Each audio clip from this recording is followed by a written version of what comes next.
বিসমিল্লাহির রহমানির রহিম। সুপ্রিয় খামারি ভাই বোনেরা, আশা করি আপনারা সকলেই ভালো আছেন। আজকে আমি আলোচনা করব খুরা রোগ বা জরা রোগ হলে আমাদের করণীয় কি।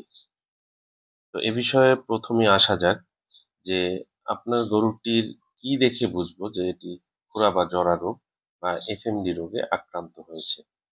প্রথমত, খুরের মাঝখানে অথবা খুরের গোড়াতে ঘা দেখা যায়। কখনো কখনো শুধু জিহ্বাতে ঘা দেখা যেতে পারে, আবার কখনো উভয়টাই, অর্থাৎ খুর এবং মুখের জিহ্বাতে ঘা হবে। তো এখানে আপনার আক্রান্ত গরুটির গায়ের জ্বর 105 থেকে 7 ডিগ্রি ফারেনহাইট পর্যন্ত হয়, মুখ দিয়ে ফেনা পড়ে, মুখ চপচপ করে, খাবার বন্ধ করে দেয়। এগুলোই হচ্ছে খুরা বা জরা রোগের লক্ষণ। তো এই জরা রোগের ক্ষতি কি? গাভীন গরুর বাচ্চা যেমন পড়ে যেতে পারে, দুধের গরুর দুধ শূন্যের কোঠায় নেমে আসে।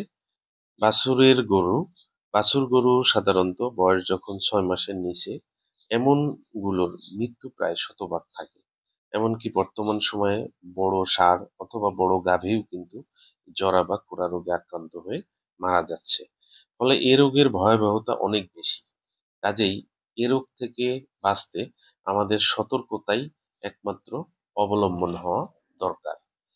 এখন জানবো এ রোগ থেকে কি কি সতর্কতা নিলে আমাদের গরু গাভীর জরা বা খুরা রোগ হবে না, অর্থাৎ এই রোগকে আমরা বাই বাই জানাতে পারবো।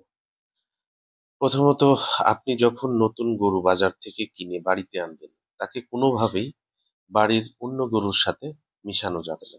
তাহলে কি করব? হাটবাজার থেকে ক্রয়কৃত গরু বাড়িতে আনার পূর্বেই বাড়ি থেকে দূরে কোনো নির্দিষ্ট ঘর বা জায়গায় অন্তত 7 দিন আলাদাভাবে রাখতে হবে, যেটাকে আমরা কোয়ারেন্টাইন বলি। এ সময় গরুর খাবার ঠিক আছে কিনা, তার গায়ে জ্বর হচ্ছে কিনা প্রভৃতি লক্ষ্য রেখে যদি আপাদমস্তক 7 দিন সে সুস্থ মনে হয়, তাকে সুস্থ মনে হয়, তবে তাকে এফএমডি বা খুরা রোগের ভ্যাকসিন সরকারি বা বেসরকারি যে কোনো উপায়েই হোক আপনাকে নিশ্চিত করে 14 দিন পরে আপনি আপনার মূল বাড়িতে বা খামারে গরুতে উঠাবেন। উল্লেখ্য যে বাড়ির আগের গরু আপনাকে নতুন গরু কেনার পূর্বেই জরা বা খুরার রোগের ভ্যাকসিন নিশ্চিত করে দিতে হবে। অর্থাৎ আপনার বাড়িতে যদি পূর্বে থেকেই গরু থাকে, তাকে কিন্তু টিকা দিয়ে দিতে হবে। আমরা অনেকেই দেখেছি যে হাট থেকে নতুন একটি অ্যানিম্যাল আপনি ক্রয় করে আনলেন, বাড়ির গরুকে ভ্যাকসিন দিলেন না, একসাথে রাখলেন। মনে রাখবেন যে আপনার ওই একটা নতুন গরু বাড়ির অন্যান্য সব গরুগুলোকেই কিন্তু আক্রান্ত করে ফেলবে, এবং আপনি অনেক বেশি মানসিক অস্বস্তি অশান্তির মধ্য দিয়ে যাবেন। অর্থাৎ এই যে যে নতুন গরুটা আনলেন, সে এই জরা রোগটা বাজার থেকে ক্যারি করে আসছে, আপনার বাড়ির সুস্থ গরুগুলোকে সে নির্বিঘ্নে আক্রান্ত করছে এবং আপনাকে অশান্তিতে ফেলছে।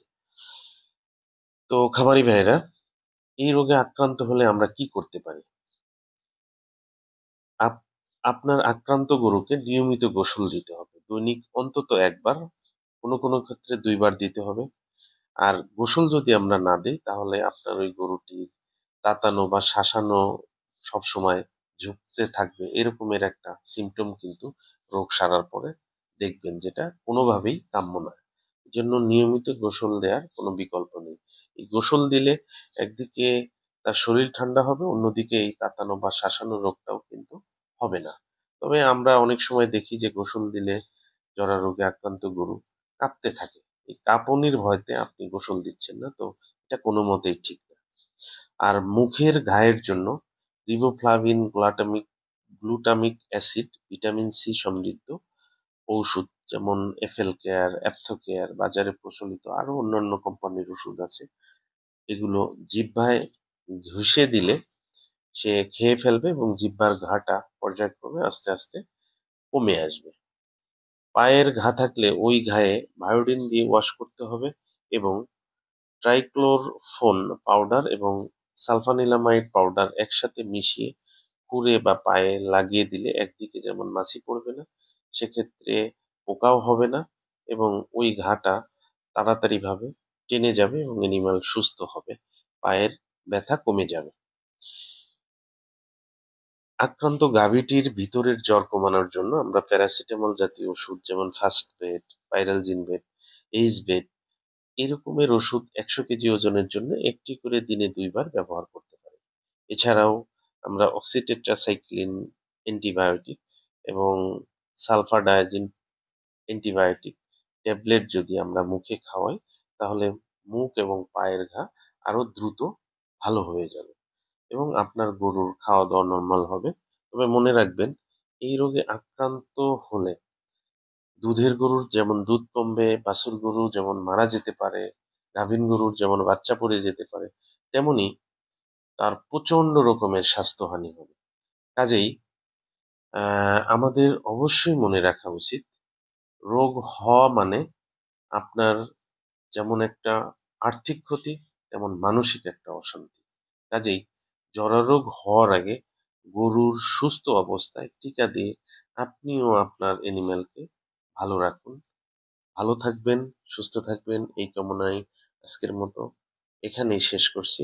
আল্লাহ হাফিজ।